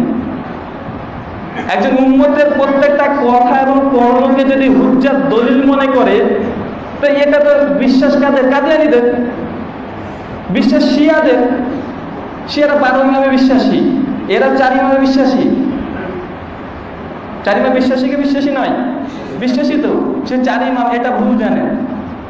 আকীদার দুই ইমাম আছে, আসারিয়া মাসুদরি, 6 জন হয়ে গেল। তরিকায় 4 জন আছে, 4 তরিকা আছে না, কত হলো 10টা, মানে এদেরও 12 ইমাম আছে। তো এদের সঙ্গে ওদের পার্থক্য কি? শিয়ারা প্রকাশ্যে 12 ইমামের দাবিদার, এরা গোপনে গোপনে 10 ইমামের দাবিদার। 10 ইমামকে না মানলে কেউ জান্নাতে যেতে পারবে না, বুঝতে পারলেন? আর আপনাদের বাংলাদেশে তেমন কোনায় কোনায়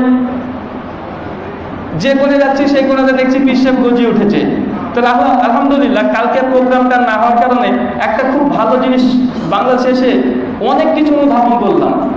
তারপর দুটো আলোচনা হলো, ওই আলোচনা সেরে আমাদের সঙ্গে সফর সঙ্গী যারা আছেন, রাইহান ভাই, মোখলেসুর রহমান মাদানী সাহেব, একজন পীর সাহেব, জায়গাটির নাম কি ছিল? পীর সাহেবের নাম হাফেজ মুশাররফ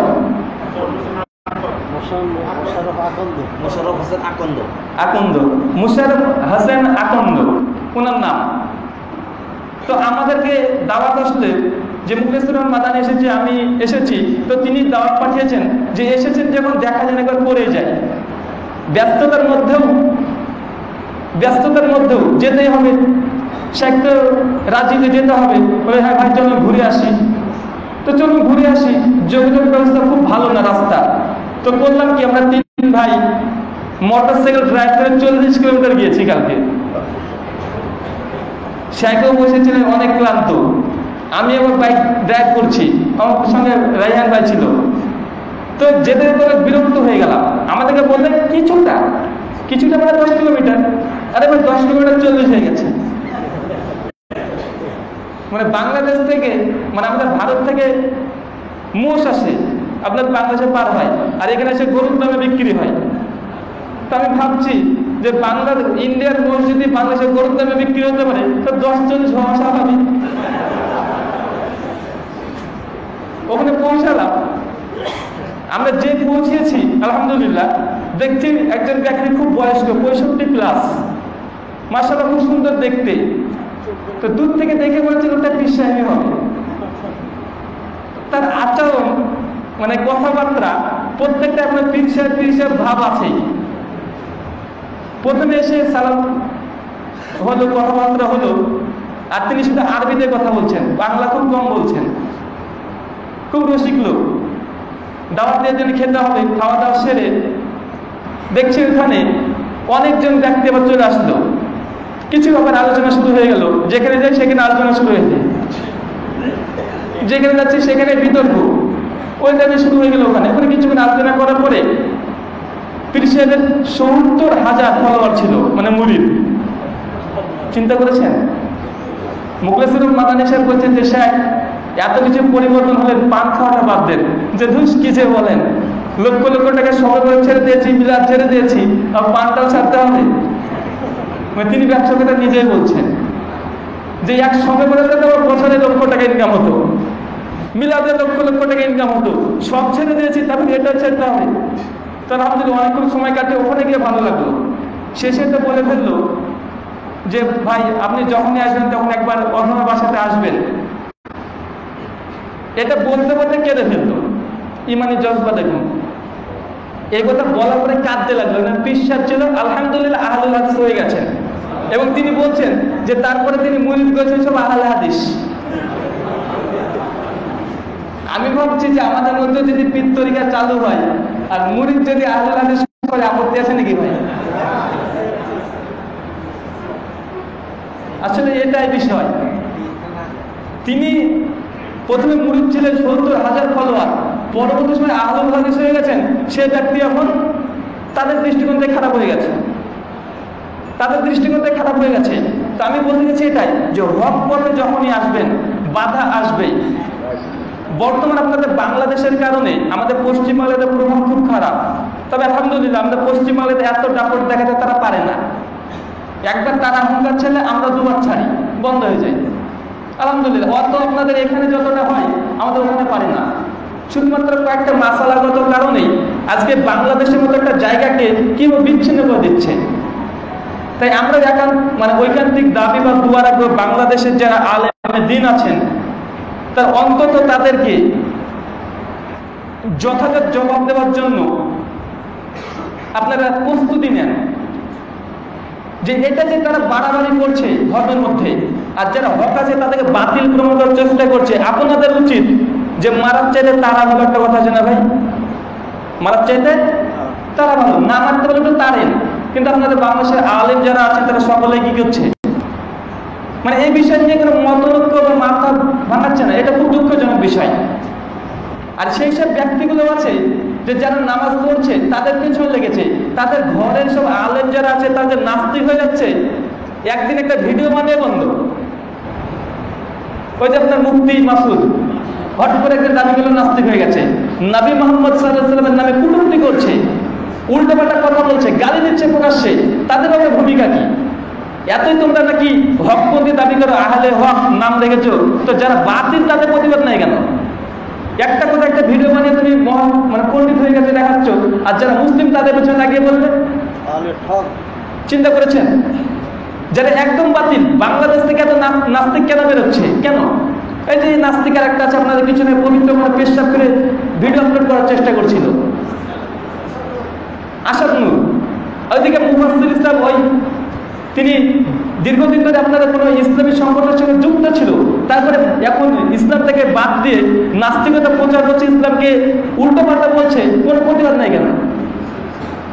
এগুলো দুঃখজনক বিষয় যে আলেম যারা দেখছে এইসব বক্তব্য, আরে রাসূলুল্লাহর প্রতি আপত্তি, পবিত্র কোরআনের প্রতি আপত্তি, আপনার উচিত যে তারা প্রত্যেকটা কথা দাম কোনো জবাব দেওয়া।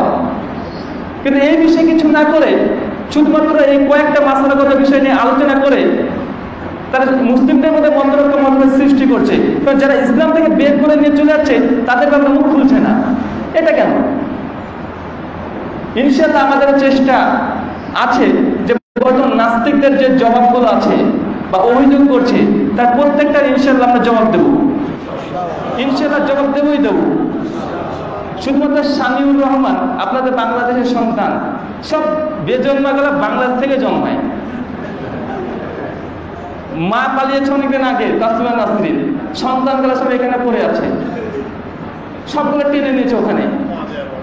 তো ওইখানে যখন শুনলাম যে শামিউর রহমান আমাদের পশ্চিম বাংলাতে, তার ফেসবুক ঘেটে একটা নাম্বার করে ফোন দিয়ে দিলাম, সঙ্গে সঙ্গে 2 মিনিটে, কোনো প্রস্তুতি নেই, যে নাম্বার পেয়েছি ফোন দিয়েছি। এক ফোনে আলহামদুলিল্লাহ তাকে আমাদের পশ্চিমবঙ্গেও চলে গেছে, নাই, দিল্লিতে পালিয়েছে। আপনারা অনেকে শুনেছেন মানে আলোচনাটি, তাকে চ্যালেঞ্জ করেছি।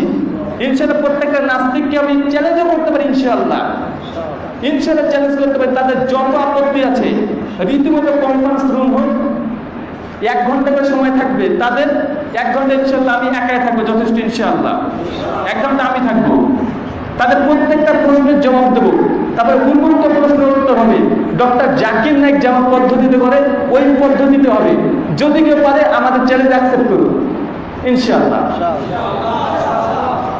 ওপেন যে আলোচনা হবে, যেহেতু ইসলামের বিপক্ষে কথা, রাসূলুল্লাহর জীবনের পুরো আপত্তি, পবিত্র কোরআনের পুরো আপত্তি, ভাই আমাদের উচিত তাদেরকে চ্যালেঞ্জ ছুড়ে দেওয়া। পবিত্র কোরআনে আল্লাহ কত চ্যালেঞ্জ দিয়েছে, তবে শর্ত হচ্ছে এটাই যে কনফারেন্স রুম ওই ইমোর মধ্যে নয়, ইমোর মধ্যে আলোচনা তাদের সঙ্গে করবো না, ইমোতে সরাসরি আলোচনা হবে। দ্বিতীয় শর্ত, তারা যে আপত্তিগুলো তুলছে অথেন্টিক গ্রন্থ থেকে দেখাতে হবে, কারণ তাদের খুব মানে কারচুপি আছে। হাদিসে একটা কথা আছে, সেটা বানিয়ে নিজের ভাষাতে বানিয়ে আরো খারাপ খারাপ পদ্ধতিতে নিয়ে চলে যাচ্ছে, উল্টো পাল্টা নিজের কথা দিয়ে সাজাচ্ছে কথাটিকে। তাই প্রত্যেকটা কথা বলার সময় তাদেরকে দলিল দিতে হবে, লাইনে লাইনে তাদের প্রমাণ করতে হবে। মা আয়েশা রাদিয়াল্লাহু তাআলা আনহা কে আল্লাহ রাসূল 9 বছরে বিবাহ করেছে, এই জন্য তাদের খুব কিনাকি করে ফেলেছে অনেক বিষয়। যখন 9 বছর একটা মেয়েকে বিবাহ করছে আল্লাহ রাসূল, তখন এত আপত্তি। কিন্তু দেখেন ওইসব লোকগুলোই 3 বছরের মেয়েকে যখন ধর্ষণ করছে কোনো ব্যাপার নয়, 8 বছরের মেয়েকে যখন প্রতিবাদ হয়ে তারাই যাচ্ছে কোনো আপত্তি নেই, আবার তারা নাকি মানবতাবাদী। রবীন্দ্রনাথ ঠাকুর দেবী মৃন্ময়ীকে কয় বছর বিবাহ করেছে? 10 বছরে। বঙ্কিমচন্দ্র চট্টোপাধ্যায় 5 বছর মেয়েকে বিবাহ করেছে, বিশ্বকবিগুলো তোমরা চেঁচিয়ে বেড়াচ্ছ, তাদের আদর্শে আদর্শিত, সমস্যা কোথায়? পদ্মপুরাণ হিন্দু ভাইদের কিতাব, স্কন্ধ নম্বর 12, সূক্ত নম্বর 3, মন্ত্র নম্বর 8 থেকে 10। শ্রীকৃষ্ণ যখন মৃন্ময়ীকে শ্রীকৃষ্ণ যখন বিবাহ করেছিল, তার স্ত্রী বয়স তখন ছিল 6। তেমন তো কোনো প্রবলেম নাই, কোনো প্রবলেম নাই। শিব যখন পার্বতীকে বিবাহ করেছিল, বয়স তখন তার 8। শিব পুরাণ, পার্বতী সংহিতা, অধ্যায় নম্বর 3, মন্ত্র নম্বর 8, শ্লোক নম্বর 3 থেকে 11, তখন তার বয়স কত ছিল? 8। ভাই এখানে কেউ প্রতিবাদ করে না, কোনো প্রতিবাদ নেই। কিন্তু স্বয়ং আসাদ নূর যে নাস্তিক, তাকে এই ডকুমেন্টসগুলো আমি দিয়েছিলাম যে ভাই মুখ খুলতে একবার, নবী মোহাম্মদ নামে তো তুই মুখ খুলেছিস যে 9 বছরে বিবাহ করেছে, তো তোকে আমি স্ক্রিনশট দিয়েছিলাম আসাদ নূরকে, আপনার নাস্তিককে, যে দেখ শ্রীকৃষ্ণের এত ফলোয়ার, একদম মুখ খুল। এখনো তো মুখ খোলেনি আমার কাছে, এখন পর্যন্ত মেসেঞ্জারে স্ক্রিনশট আছে, তাকে তথ্য বলে দিয়েছিলাম। জান্নাতে গেলে 72 খানা হুর পাবে, এই নিয়ে অনেক কথা বলছে। জান্নাতে গেলে মুসলিমরা 72 খানা হুর পাবে, ইনশাআল্লাহ প্রত্যেকটা জবাব আমাদের কাছে যথাযথ আছে। তবে আমরা ইনশাআল্লাহ এই বিষয়ে একটা জোরালো একটা পদ্ধতি আমরা গ্রহণ করছি এবং এই বিষয়ে খুব সুন্দরভাবে আলোচনা করব। আর তা থেকে চ্যালেঞ্জ আজকে দেওয়া থাকলো 24শে অক্টোবর বাংলাদেশ, ঢাকা সুরিটেলা মসজিদ থেকে, সময় বাংলাদেশ এবং 10:12:26 দেখা যাক ইনশাআল্লাহ যদি আসে। এখানে হাজার হাজার মানুষ সাক্ষী থাকলো, তবে শর্ত দুটো, ওপেন চ্যালেঞ্জ, খোলা মঞ্চে। ঢাকাতে আপনারা আপনাদের দায়িত্বে যত ফোর্স পারেন ফোর্স নিয়ে আসুন, কারণ আপনাদেরকে যখনই বলি ভাই আপনাকে চ্যালেঞ্জ করছি, সঙ্গে সঙ্গে বলে তোমরা চাপাতি নাকি কোপ দিবা। তো ভাই আপনারা আপনাদের দায়িত্বে আসুন, ফোর্স নিয়ে আসুন, সমস্ত দায়িত্ব আপনারাই নিন। আর যদি তা না পারেন তো তোমরা যে দেশে পালিয়ে যাও, আমার দেশ ভারত, ইনশাআল্লাহ ওখানে আলোচনা হবে কলকাতার বুকে। তোমরা দায়িত্ব করে তোমরা কনফারেন্স রুম ঠিক করো, খরচ যদি দিতে হয় আমরা অর্ধেক দেবো ইনশাআল্লাহ, খরচ আমরা ইনশাআল্লাহ অর্ধেক দেবো, তোমরা অর্ধেক দাও। আর টাকা পয়সা যদি ঘাটতি হয় ইনশাআল্লাহ পুরোটাই দেবো, তোমাদের দায়িত্ব আলোচনা হোক। ইসলামে যত আপত্তি আছে, সময় 1 ঘন্টা, রিবাটের সেশন হবে 20 মিনিট করে, প্রশ্নোত্তর থাকবে পাক্কা 1.5 ঘন্টা, যেখানে দর্শকরা প্রশ্ন করবে, তোমাকে প্রশ্ন করবে, আমাদেরকে প্রশ্ন করবে। যদি থাকে আজ থেকে সময় আমাদের শুরু হয়ে গেল, ঘড়ি কাটার সামনে এগোচ্ছে। যদি সম্ভব হয় ভিডিও বানিয়ে ইউটিউবে প্রচার করো, ভিডিও বানিয়ে ইউটিউবে প্রচার করো। আর আমাকে আলহামদুলিল্লাহ তারা চেনে, আমার সঙ্গে মেসেঞ্জারে যোগাযোগ করুন, ইনশাআল্লাহ সেটা আমরা ভাইরাল করে আমরা আলোচনার জন্য প্রস্তুত। তাই আমি যেটা বলছি যে গুলফিদ্দিন বক্তৃতা এটা নয়, আপনাদেরকে বলছি গুলফিদ্দিন মানে শিরক আর বিদআত করলে গুলো হয়ে গেল। আর বর্তমান যারা বাড়াবাড়ি করছে ইসলাম নিয়ে, তাদের কথা বললাম, কিন্তু আমাদের আলেমদের ভূমিকা এখানে 0। গজব নামবে অবশ্যই, আর গজব নামছেও। কি ভাই সময় টময় কিছু প্রশ্ন উত্তর কখন শুরু করবেন? না সময় কতটা বললে আমি করে দেবো। তো যে জিনিসটা আপনাকে দেখে বলছিলাম, জি না সময় তো আমাদেরকে মানে 10:30টার মধ্যে কমপ্লিট করতে বলেছিল, তো মাত্র 15 মিনিট সময় আছে। অ্যালার্ট করতে হবে তো।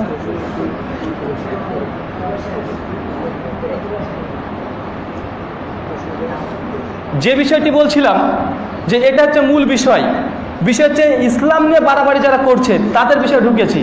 ইসলাম নিয়ে ধর্মের মধ্যে যারা ঢুকেছে তাদেরকে বলিনি, লাইক রফিদ্দিন, দিন নিয়ে জবরদস্তি নেই, এটা মুসলিমদের মধ্যে এইসব ব্যক্তি। কিন্তু আসলে ইসলামকে নিয়ে যারা খেলা করছে তার মধ্যে একটা হচ্ছে মুকাল্লিদ যারা আছে, আর দ্বিতীয় হচ্ছে নাস্তিক, আর শিয়া, আর কাদিয়ানি।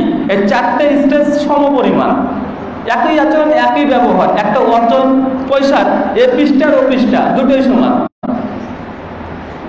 এটা হচ্ছে 4 কোয়ালিটির 4 দিক থেকে তারা কথা বলছে, একজন ধর্মের ভিতর থেকে আর একজন বাইরে থেকে, সবই সমান। আমরা সাধারণত আলোচনা খুব আমরা কম করে থাকি, বিশেষ করে আমি 40 মিনিট আলোচনা করে থাকি, 40 থেকে 45। তারপরে প্রশ্নোত্তর থাকে ইনশাআল্লাহ, এখানে সেটাই হবে। আমাদের কমিটির তরফ থেকে সেটা বলেছে আপনাদের যারা প্রশ্ন আছে হয়তো 2 থেকে 3টে প্রশ্ন নেওয়া যেতে পারে, ইনশাআল্লাহ আপনারা সে বিষয়ে প্রশ্ন করবেন, আমরা যথাযথ জবাব দেওয়ার চেষ্টা করবো ইনশাআল্লাহ। আপনারা প্রশ্ন করতে পারেন, সময় আমাদের 10:30 পর্যন্ত, এখন 15 বাজছে। আজকের মতো আলোচনা আমরা এখানে শেষ করলাম, প্রশ্ন তো শুরু হবে। আসসালামু আলাইকুম ওয়া রাহমাতুল্লাহ। প্রশ্ন আপনি করতে পারেন, সবাই শুনবে।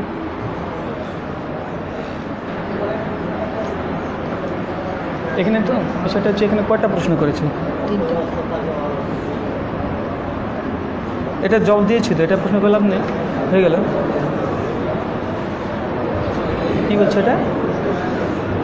আমি বলি এটা অনেক লম্বা হবে, কোনো মিনিটের সময় হবে না। এই বিষয়গুলো ছেড়ে দেন, নাস্তিক রাজনীতি জবে ছেড়ে দেন, অন্যদিন ইনশাল্লাহ অন্যদিন মানে এই বিষয়ের উপর বক্তব্য হবে ওই আপনার পাশের মসজিদে, সেদিন প্রশ্ন করে দেবেন, নাস্তিক জবে থাকবে। তাহলে আপনি বলে দিন। আচ্ছা, প্রশ্ন কি আছে সেটা করে দিই। 3টে প্রশ্ন আসছে। মাসালাগত আজকে প্রশ্ন দিয়ে দেন, মাসালাগত আজকে বিষয় হলো তো দিন গুণের দিন ফাতিহা রাফালের এইসব বিষয় যেগুলো আছে। আপনারা একটু সকলে একটু সাইলেন্ট হন। একটি প্রশ্ন এসেছে আমাদের কাছে, ইসলামের কোন জিনিসটা আপনাকে আকৃষ্ট করেছে মুসলিম হওয়ার জন্য?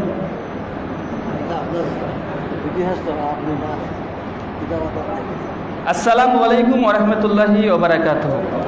বিষয়টা আপনাদের কাছে কিভাবে ভুল মেসেজ গেল না, আপনারা বুঝতে ভুল করলেন না, আমি বলতে ভুল করেছি, মানে আমি ভাবতে পারি না, বুঝতে পারি না। যে আসল কথা হচ্ছে এটা যে আমি কিন্তু জন্মগত মুসলিম, 1। 2 নম্বর, আমার বাবার নাম বিমল দাস, এই তো সন্দেহ হলো। আমার দাদুর নাম সুধীর দাস, মানে বিশেষ করে আমার মা মুসলিম, বাবা ছিল হিন্দু, বুঝতে পারলেন? যখন বিবাহ করে সেই সময়তে আমার আব্বু তখন মুসলিম হয়ে যায়, কিন্তু আমাদের পরিবারটা সার্বিকভাবে যাদের দ্বারা প্রভাবিত ছিল তারা হচ্ছে হিন্দু দ্বারা। কেননা আমাদের পাশে আমার মায়ের গোষ্ঠী মামা মামি কেউ নাই, কেউ ছিল না, যারা ছিল সেটা আমার জ্যাঠা জেঠি, এরা তাদের দ্বারা প্রভাবিত ছিলাম আমরা সকলে, আমাদের ভাই বোন আমরা 4 জন। শুধুমাত্র আব্বাই নামাজ পড়তো, তবে কবর পূজারি ছিল, মানে ওর কাছে তো ইসলাম কবুল করেছিল, ওটাকে ইসলাম মনে করেছিল। 2 নম্বর বিষয়, 2012 সাল 3 জানুয়ারি পর্যন্ত জীবনে একদিন নামাজ পড়ে আমি কোনোদিনই পড়িনি, অজু করা জানতাম না 2012 সালের 23 জানুয়ারি পর্যন্ত। তারপর থেকে 23 জানুয়ারি জুম্মার দিন প্রথম আমি নামাজ পড়ি। অজু করেছি কিভাবে বলতে পারবো না, পাশে দেখেছি ওইভাবে চালিয়ে দিয়েছি, হাত পা ধুয়েছি। কারণ ছিল এটাই যে আমাদের যাদের প্রভাবিত আমার জ্যাঠা জেঠি এদের দ্বারা ঈদের নামাজটা দূরের কথা, কোনদিন নামাজটা দূরের কথা, বাড়িতে রোজা টোজা কিছুই ছিল না, কেন সম্পূর্ণ প্রভাবিত জ্যাঠা জেঠির দ্বারা। দুর্গা পুজোতে রীতিমতো অষ্টমী নবমী দশমী বুঝতেছে না ভারতের লোক, তারপরে পশ্চিম বাংলা, মানে এখানে সবজিতে এগুলো বেশি হয়। তো 3-4 জামা পোশাক নিয়ে আমরা মণ্ডপে মণ্ডপে পুজো দেখে বেড়াতাম। তার জন্য আমাদেরকে পাড়াতে বলা হতো যে এরা হিন্দু, অনেক কথা শুনতে হতো, তবে এদিকে আমরা কান দিতাম না, যে যা বলছে বলুক। তো আলহামদুলিল্লাহ 2012 জানুয়ারির পর থেকেই একটা পরিবর্তন হয় আল্লাহ সুবহানাহু পক্ষ থেকে। তখন থেকেই পরিপূর্ণভাবে ইসলামের মধ্যে আমি প্রথম প্রবেশ করি, কিন্তু বাড়িতে তখন কেউ ছিল না, কিন্তু নামেই ছিল শুধু মুসলিম। মুসলিম তো দূরের কথা না, মুসলিম বলতে আমি লজ্জাবোধ করতাম। আমি একবার আল্লাহর কসম করে বলছি, আল্লাহ সুবহানাহু তারপরে হিফাজত করেছে, নিজেকে মুসলিম পরিচয় দিতে লজ্জাবোধ করতাম। বাবার নাম জিজ্ঞাসা করলে অনেক সময় বলে দিতাম বিমল দাস, এখন আলহামদুলিল্লাহ বিলায়েত হোসেন নাম পরিবর্তন হয়েছে। তো এটা হচ্ছে পরিবর্তন, তো আল্লাহ সুবহানাহু ওয়া তাআলার পক্ষ থেকে হয়েছে। এখন আলহামদুলিল্লাহ বাড়িতে সকলেই সঠিকভাবে সালাত আদায় করে। কিন্তু আমি 2012-23 জানুয়ারি নামাজ পড়তাম, তখন হানফি মাসলাক অনুযায়ী নামাজ পড়তাম, তা আবার বেরেলবি। 1 বছর ধরে নামাজ পড়ার পরে কিছু বিষয় নিয়ে মতনৈক্য হয়ে গেল, নামাজে হাত বাঁধবো কোথায়। ডক্টর জাকির নায়কের একটা মুসলিম উম্মার একতা বলে একটা বক্তব্য ছিল, সেখানে কিছু ক্লু পেয়েছিলাম। আমাদের মসজিদের পাশে যে পীর সাহেবের কাছে গেলাম, পীর সাহেব বলছে, পীর সাহেব ডাক্তার জাকির নায়ক বলছে বুকের উপরে হাত বাঁধতে হবে, আমরা কিন্তু নাভির নিচে হাত বাঁধি। বলছে উস ওয়াহাবিও।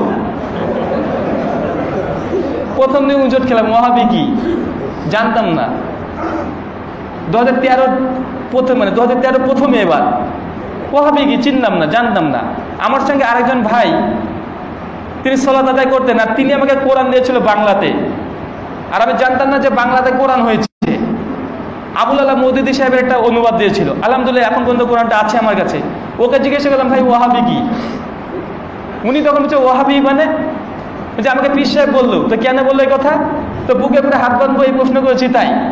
উনি বোঝারে এটা ফরাজিরা করে, ওনার কাছে এটা জবাব পেলাম হাত বাঁধা নিয়ে। আমি তখন ইসলামিক রিসার্চ ফাউন্ডেশন সরাসরি ফোন করলাম, IRF ডক্টর নায়কের ওইখানে, যে আচ্ছা আমাদেরকে ওয়াহাবি বলছে শুধুমাত্র প্রশ্ন করার কারণে, আসলে বিষয়টা কি? তিনি বলছেন যে ভাই এটা কিছুই না, ইসলামে কোনো এইসব ওয়াহাবি টাহাবি কিছু নেই। ওদেরকে বলে সুনান আবু দাউদ হাদিস নম্বর 759, আল্লাহ রাসূল বুকের উপরে হাত বেঁধেছেন, হাদিস মুরসাল হাসান। তো এই কথা কিছুই বুঝি না দেখুন 2013 পর্যন্ত এইসব আল্লাহ কসম করে বলছি কিছুই বুঝি না, না কোরআন কোনদিন পড়েছিলাম না হাদিস কোনদিন পড়েছিলাম। ওই কথার পরে পীর সাহেবকে আরো জিজ্ঞাসা করি, কথার উত্তর দেয় না। তখন খোঁজ করলাম যে কিভাবে কি করা যায়। তখন যখন কোরআন হাদিস ইন্টারনেট থেকে ডাউনলোড করে পড়া শুরু করলাম, জোহরে পেয়েছিলাম, আসর পর্যন্ত তদন্ত করেছি আসলে সত্য কোনটা। ইসলামিক ফাউন্ডেশন থেকে আপনাদের আবু দাউদ পেয়ে গেলাম, 755, 56, 57 তিনটা হাদিস নাভির নিচে বলছে হাদিস জয়ীফ। আচ্ছা জয়ীফ মানে কি? তাহলে ঠিক আছে, নিচে বাংলার মত দুর্বল। ও আচ্ছা আচ্ছা দুর্বল মানে বুঝতাম না, যেটা সত্য সেটাই বলছি। একজন ভাই ছিল, তাকে যে পরামর্শ নিলাম, বলছে এটা দুর্বল মানে এই হাদিসের উপরে আমল করা যাবে না, তাই নাকি? বুকের উপরে হাদিসের উপরে কোনো কল নেই। জোহরে পেয়েছি আলহামদুলিল্লাহ, আসরে বুকের উপরে হাত বেঁধেছি। মাগরিবে গিয়েছি, অজু করছি, আমাদের মসজিদের যিনি মুয়াজ্জিন তিনি বলছেন কি বাবা তোমরা কি ফরাজি হয়ে গেলে নাকি? আচ্ছা ফরাজি টরাজি সে তো বুঝি না। আবু দাউদ 759, একটারে ভাগ জানতাম, একটাই বলেছি যে রাসূলুল্লাহ বুকে পরে ডান হাতে পরে বাম হাত রেখে ডান হাত রেখে হাত বেঁধেছে, এটা আমিও বাঁধছি। সেদিন কোনো কথা বলেনি। কিছুদিন যাওয়ার পর আস্তে আস্তে দেখছি জিনিসটা খুব ভাইরাল হয়ে গেল। কেন জানেন তো? মানে আমাদের দূরবীন তো আপনি আহলে হাদিস খুঁজে পাবেন না, নামই শুনেন। আলহামদুলিল্লাহ এই মাত্র 3 বছর কাজ করার পরে এখন আলহামদুলিল্লাহ আমাদের এলাকাতে 400-এর উপরে আহলে হাদিস আছে, রীতিমতো মসজিদ আছে এখন আলহামদুলিল্লাহ।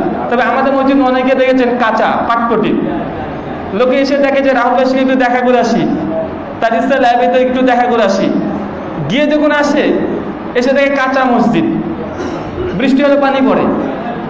ইসলাম লাইব্রেরি যেটা ফাউন্ডেশন আমাদের আছে আলহামদুলিল্লাহ, বই প্রচুর আছে, এটার দিকে আমরা গরিব না, বই আছে অনেক।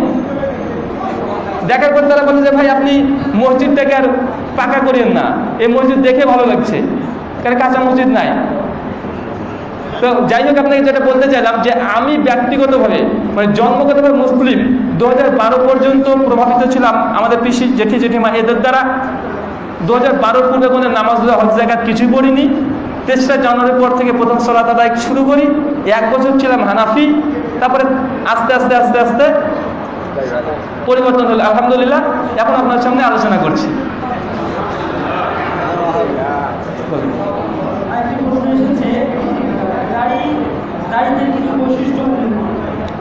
ওয়ালাইকুম আসসালাম রহমতুল্লাহি বারাকাতুহু। ভাই প্রশ্ন হচ্ছেন দায়ীদের কিছু গুণাবলী উল্লেখ করো। ভাই এই বিষয়ে কত বক্তৃতা আপনারা বাংলাদেশের বক্তা দেয়, নতুন করে প্রশ্ন এটা।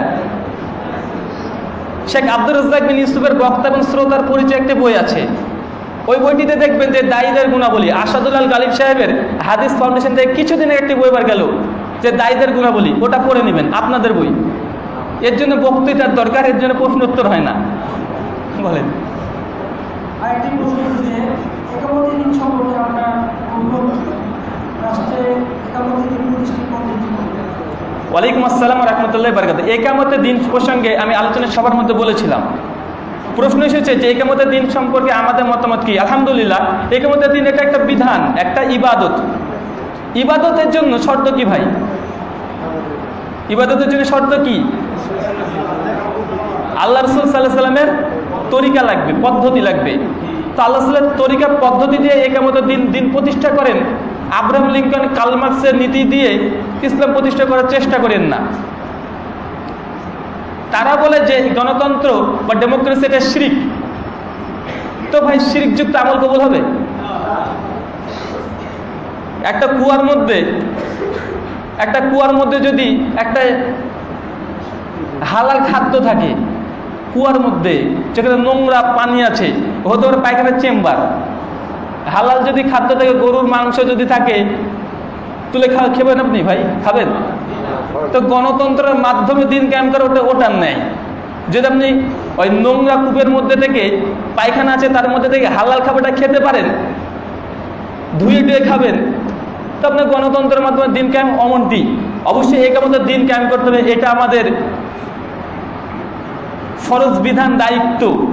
কিন্তু পদ্ধতি হবে তো হবে রাসূলুল্লাহ সাল্লাল্লাহু আলাইহি সাল্লাম যে পদ্ধতি করেছে সেটা হচ্ছে দাওয়াতে সালাফিয়া। একমাত্র এটার মাধ্যমে হওয়াটি সম্ভব, তাছাড়া অন্য কোনো পদ্ধতি নয়। এ বিষয়ে লম্বা একটা আলোচনার বিষয়, আশা করি এতটাতে বুঝতে পারছেন। সমাজদারকে নিয়ে ইশারায় কাফি। শায়েখকে নিয়ে সকলের মাঝে একটি কৌতূহল, তাই শায়েখকে নিয়ে আরেকটি প্রশ্ন এসেছে, সেটা হচ্ছে আপনি কি ডক্টর জাকির নায়েকের ছাত্র? মাত্র 4 বছরে কিভাবে এত কিছু জ্ঞান অর্জন করলেন? ওয়ালাইকুম আসসালাম ওয়া রাহমাতুল্লাহি ওয়া বারাকাতুহু। ভাই আমার বিষয়ে আমি বলে দিলাম, ডক্টর নায়েকের সঙ্গে দেখা হয়নি। ডক্টর নায়েকের সঙ্গে দেখা হয়নি 2013 সাল পর্যন্ত, তাকে চিন্তামও না। ওই যে আপনাকে বললাম না, ডক্টর নায়েকের ইউনিটি অফ মুসলিম উম্মাহ বক্তব্য শুনেছি 2013-তে, তারপরে জোহরে শুনেছি, আর আসর থেকে শুরু করেছি, সেই দিনই চেনা। তারপর থেকে ডক্টর জাকির নায়েকের দেখার জন্য নিয়াত ছিল খাস, তবে পারিনি এই কারণে তিনি ইন্ডিয়াতে কখনোই থাকেন না। মাসে হয়তো 2 থেকে 3 দিন আসেন, 2 থেকে 3 দিন এসে আইআরএফ আর তার স্কুলে 2-1 দিন সময় দেন, ভিজিট করেন, আবার তিনি রিটার্ন চলে যান। তার জন্য তার সঙ্গে দেখার সৌভাগ্যটা এখন পর্যন্ত হয়নি, তবে ইনশাআল্লাহ দেখা, এখানে না হলে গিয়ে দেখা করার নিয়াত আছে ইনশাআল্লাহ তার সঙ্গে। ইনশাআল্লাহ দোয়া করবেন। আমরা আলোচনা এবং অনুষ্ঠান প্রস্তুত সকলের জ্ঞাতব্যে একটি ঘোষণা, পবিত্র কোরআন ও সহিহ হাদিসের আলোকে জীবন করার লক্ষ্যে দাওয়াতি তাওহীদ ও আকীদা শিক্ষক আলোচনা আপনার যে প্রোগ্রাম আছে সরাসরি প্রশ্ন আছে, ঘোষণাটা দিয়ে আগামী 30 অক্টোবর রোজ সোমবার বাংলাদেশা স্থান পুরোনো মোগলদারি মালিকুল আহলাদ জামে মসজিদ। আলোচক মোহাম্মদ নুরুল হোসেন নুরানি। আলোচনার বিষয় মুসলিম সমাজে প্রচলিত ইসলাম ও রাসূল সাল্লাল্লাহু আলাইহি ওয়াসাল্লাম এর লিখিতমান ইসলামের মধ্যে পার্থক্য। আমরা বলছি ঘোষণা অনুষ্ঠানের বা প্রোগ্রামের তারিখ হচ্ছে 30 অক্টোবর রোজ সোমবার। আলোচক আমাদের আজকে সম্মানিত মেহমান এবং আলোচনা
যারা কি সমাধান আসলে বলবেন যে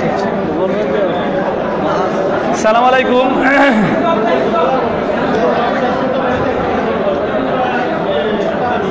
সহিহ বুখারী কিতাবুল ইলম বাব নাম্বার 3 হাদিস নাম্বার 67 আব্দুল্লাহ ইবনে মাসউদ রাদিয়াল্লাহু তাআলা আনহু থেকে বর্ণিত, আল্লাহ রাসূল ততক্ষণ পর্যন্ত খুতবা দিতেন, বক্তৃতা দিতেন যতক্ষণ পর্যন্ত শ্রোতারা যথাযথভাবে শ্রবণ করতেন এবং মনোযোগী হতেন। যখন শ্রোতাদের মধ্যে একটু ভিন্ন ধর্মী কিছু চলে আসতেন, আল্লাহ রাসূল খুতবা বন্ধ করে দিতেন। তবে খুতবাটা বন্ধ করে দিই, এটা সুন্নাত। কি বলেন? একজন ভাই প্রশ্ন করেছেন, যখনই বেদাতীদের সঙ্গে আলোচনা করতে চাই তখন তারা বাহাজের চ্যালেঞ্জ ছুড়েন, তো এই বিষয়ে আমরা কিভাবে প্রতিবাদ জানাতে পারি? ভাই, রাস্তাঘাটে গাছ গোছালি বিক্রি করেন লোক দেখেছেন? গাছ গোছালি বিক্রি করে, তারা চ্যালেঞ্জ করে যে আপনার পিঠে ব্যথা অমুক ডক্টর কাছ থেকে দেখিয়ে আপনি ভালো করতে পারেননি, আমার 5 টাকা দামের এই গাছটা খান, আপনি ভালো হয়ে যাবেন। বলেন তবে রাস্তার লোক চ্যালেঞ্জ করতে ডাক্তারকে, ডাক্তার কোনোদিন চ্যালেঞ্জ করে রাস্তার লোককে? তবে দলিল যখন নাই তখন কি করবে? যে কোনো ভাবে তো তাদেরকে দেখাতে হবে যে আমাদের সাহস দেখো। আসলে সাহস তার দলিলে নাই, জনবলে আছে। তার একাধিক প্রমাণ আমি একটু পরে বলছি। আদম আলাইহিস সালামের 2 সন্তানের গল্প জানেন না ভাই? সূরা মাইদা আয়াত নম্বর 27-28 পড়বেন। যখনই একজনের কুরবানি কবুল হয়ে গেল, আরেক ভাইয়ের কুরবানি কবুল হয়নি, দলিল শেষ এক ভাইয়ের, সঙ্গে সঙ্গে তোকে মারবো, মেরে দিল। তবে এইগুলো কার? যে দলিল যার থাকবে সে এইভাবে চিৎকার করে না, নাই গায়ের জোর আছে সেটা প্রয়োগ করছে, এতটাই বাহাস। আলহামদুলিল্লাহ আমাদের পশ্চিম বাংলাতে 2013-তে 3টে বাস হয়েছিল তাদের সঙ্গে। তার মধ্যে একটা ইউটিউবে পেয়ে যাবেন, বাংলা মুনাজারা ইন আসাম, এটা লিখবেন, পেয়ে যাবেন। উত্তর দিনাজপুরে তাদের সঙ্গে আমাদের আলোচনা হয়েছিল। আমাদের আহলুল হাদিসদের পক্ষ থেকে ছিলেন আনারুল হক ফাইজি সাহেব, হানাফি কেতাব পোস্টমর্টেম বইটা পেয়েছেন অনেকে, সে বইয়ের রাইটার, লেখক। দোয়া করবে, তিনি অসুস্থ আছেন। আর ছিলেন আব্দুল্লাহ সালাফি সাহেব। উত্তর দিনাজপুরে মুনাজারা রানিং চলছে তাকলিদের উপরে, রানিং অবস্থাতে মুনাজারা তারা বন্ধ করে চলে গেছে। আর তারা এই কথা বলেছেন যে আনারুল হক ফাইজি সাহেব যদি মুনাজারায় থাকেন তা আমরা মুনাজারা করব না। আনারুল হক ফাইজি সাহেবের উপাধি পশ্চিম বাংলাতে মিনি কম্পিউটার, ঝড়ের গতিতে রেফারেন্স দেয়। বসে থাকবেন, হাদিস পাঠ করবেন, সনদ বলে দেবেন। শুধু সনদ বলে ক্ষান্ত না, কোন রাবিজে জাইব আছেন সঙ্গে সঙ্গে বলে দেবেন যে এই রাবিজ জাইব। তারা বলছে যে আনারুল হক ফাইজি যদি থাকে তাহলে আমরা মুনাজারা করব না। কিছুদিন পর আবার মুনাজারা সিট হলো আসামে 2013 ডিসেম্বরে। ওইখানে রীতিমতো মুনাজারা চলছে তাকলিদের উপরে। যখন প্রমাণ করে দিল কোরআন সুন্নাহ এবং সাহাবা রাদিয়াল্লাহু তাআলা আনহুম থেকে, এমনকি 4-4টে ইমাম থেকে তাকলিদ না যায়, যেটা হারাম, যখন তারা দলিল উপস্থাপন করতে পারেনি, সরাসরি স্টেজে বোম মেরেছিল। চিন্তা করেছেন? সরাসরি স্টেজে বোম মেরেছিল। আসামের পেপার বোর্ড থেকে এখনো মজুদ আছে আমাদের কাছে। তারা রটিয়ে দিল যে আনারুল হক ফাইজি মারা গেছে। তাহলে আলহামদুলিল্লাহ সেখানে আহলুল হাদিস যারা ছিল তাদের এমন কিছু ক্ষতি হয়নি, তাদের কয়েকজন রক্তাক্ত হয়েছে। ওখানে হাওড়াতে, কলকাতার হাওড়াতে মুনাজারার জন্য বসা হলো, ওখানে একই অবস্থা। যেখানে আলোচনার জন্য বলা হয় সেখানে তার একটা ফিতনা, এমনকি স্টেজে বোম পর্যন্ত মেরেছে। লক্ষাধিক টাকা, বইপত্র, কিতাবপত্র তার চিন্তায় করে চলে গেছে। ভাই, তাদের সঙ্গে কি বসবেন? তবে আমরা পশ্চিম বাংলার জন্য বলে থাকি, কারণ বাংলাদেশের দায়িত্ব আমি নিতে পারছি না এই কারণেই, কারণ আপনারা যদি চেষ্টা করেন তারা হয়তো বাধা দিবে। তবে পশ্চিম বাংলার জন্য আমরা এই কথা বারবারই বলে থাকি যে মুনাজারা ইনশাআল্লাহ কোনো সমস্যা নেই, আমরা করব, বাহাস করব। তবে শর্ত এটাই যে একটা ঘর থাকবে, ঘরের মধ্যে তাদের 5 জন আলেম, আমাদের 5 জন আলেম, ঠিক আছে? তাদের 5 জন, আমাদের 5 জন, এরকম ক্যামেরা চালানো থাকবে। আলোচনা শেষ হবে, ইউটিউবে প্রকাশ করবে। জনসাধারণ যারা আছে তারা সিদ্ধান্ত নেবে কে ঠিক আর কে ভুল। এমনটি হলে কোনো সমস্যা নেই।